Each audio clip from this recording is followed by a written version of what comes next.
Shane Beatty, head coach of the Westshore Rebels, coming out of the Thanksgiving bye week, getting set for the final game of the regular season for his club.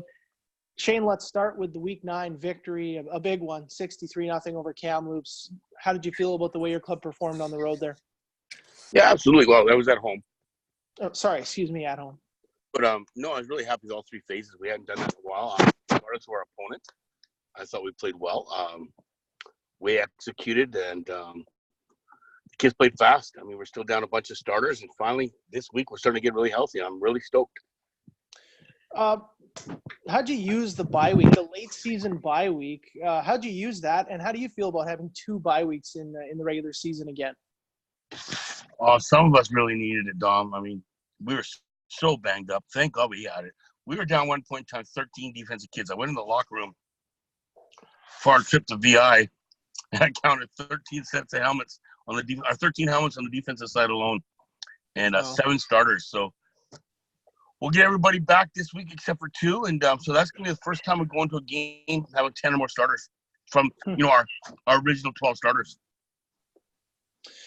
Leo Ingram, Malik Womack on the defensive side of the ball, Byron McKinnon as well, and Tyrese Hogue on the offensive side. Those are the all-stars from the Westshore Rebels. Give me some thoughts quick thoughts on each of those guys and what they've meant to your club this season.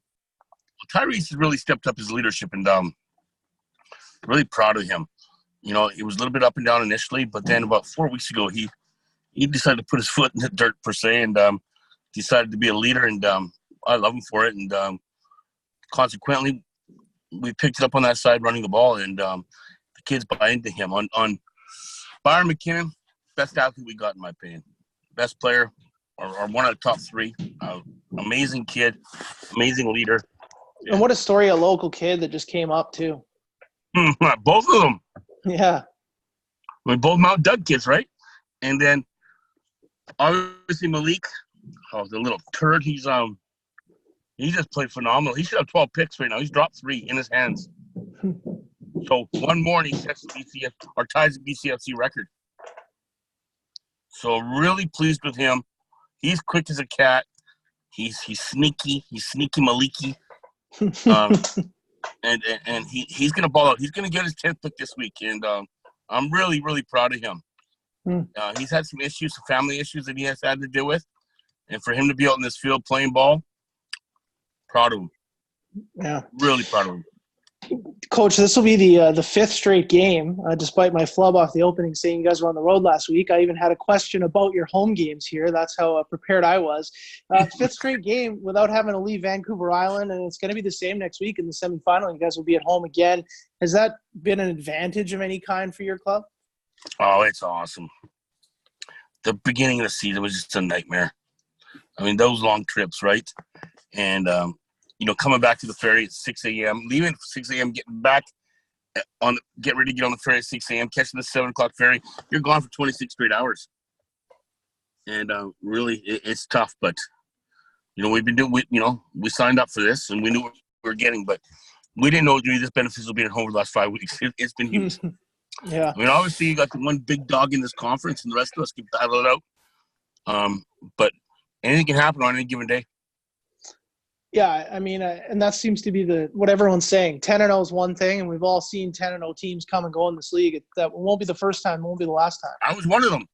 That's right. You know what it's all about. But yeah, we had a great team up there. What 2015, 14, whatever it was.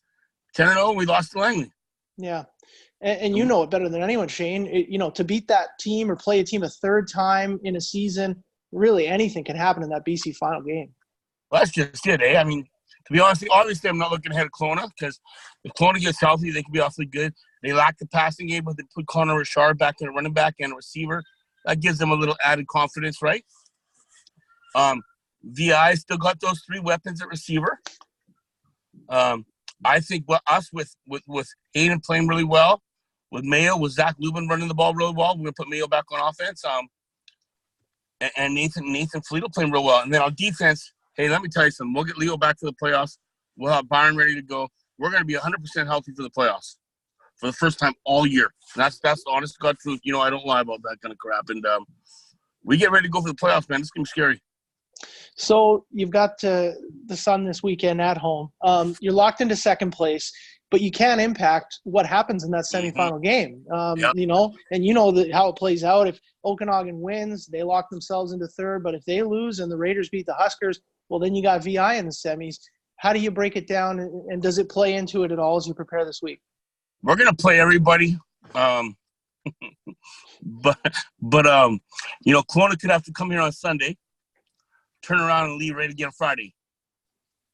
So Sunday, get here Sunday, leave on Monday to go back to Kelowna, have 2 practices, come back on Friday, having to play us on the next Saturday, right? Because we're booked in for Saturday, first playoff team.